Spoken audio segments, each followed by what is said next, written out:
রাজ্য সরকারের সবুজ সাথী প্রকল্পের 18টি সাইকেল বিহারে পাচারের আগে শিলিগুড়ি মহকুমার মুরালীগঞ্জ চেকপোস্ট থেকে গ্রেপ্তার এক।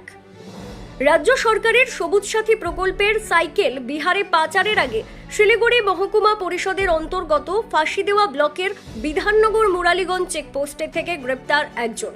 ধৃতের নাম প্রকাশ সিং। সে উত্তর দিনাজপুর জেলার চোপড়া এলাকার বাসিন্দা। জানা গিয়েছে একটি 3 চাকা ভুটভুটি করে রাজ্য সরকারের সবুজ সাথী প্রকল্পের সাইকেল মুরালীগঞ্জ চেকপোস্ট থেকে বিহারের দিকে যাচ্ছিল। এই দেখে সন্দেহ হয় স্থানীয় বাসিন্দাদের। এরপরেই স্থানীয় বাসিন্দারা ওই ভুটভুটিকে আটক করেন এবং খবর দেয় পুলিশকে। এই ঘটনার খবর পেয়ে ঘটনাস্থলে ছুটে যায় বিধাননগর থানার পুলিশ।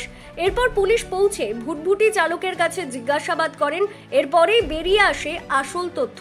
ধৃত পুলিশের জিজ্ঞাসাবাদে জানিয়েছে ওই সাইকেলগুলি উত্তর দিনাজপুর জেলার চোপড়া থেকে নিয়ে আসা হচ্ছিল, বিহারের পাচারের উদ্দেশ্যে নিয়ে যাওয়া হচ্ছিল। তবে এই ঘটনার সঙ্গে আর কে বা কারা জড়িত রয়েছে তা খতিয়ে দেখা হচ্ছে। বিধাননগর থানার পুলিশ সূত্রে জানা গিয়েছে ওই ভুটভুটি থেকে 18টি রাজ্য সরকারের সবুজ সাথী প্রকল্পের সাইকেল উদ্ধার হয়েছে। ইতিমধ্যে একজনকে গ্রেপ্তার করা হয়েছে। ধৃতকে শিলিগুড়ি মহকুমা আদালতে তোলা হয়েছে।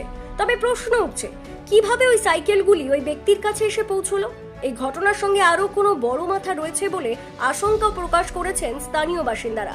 অবিলম্বে গোটা ঘটনা খতিয়ে দেখুক পুলিশ প্রশাসন।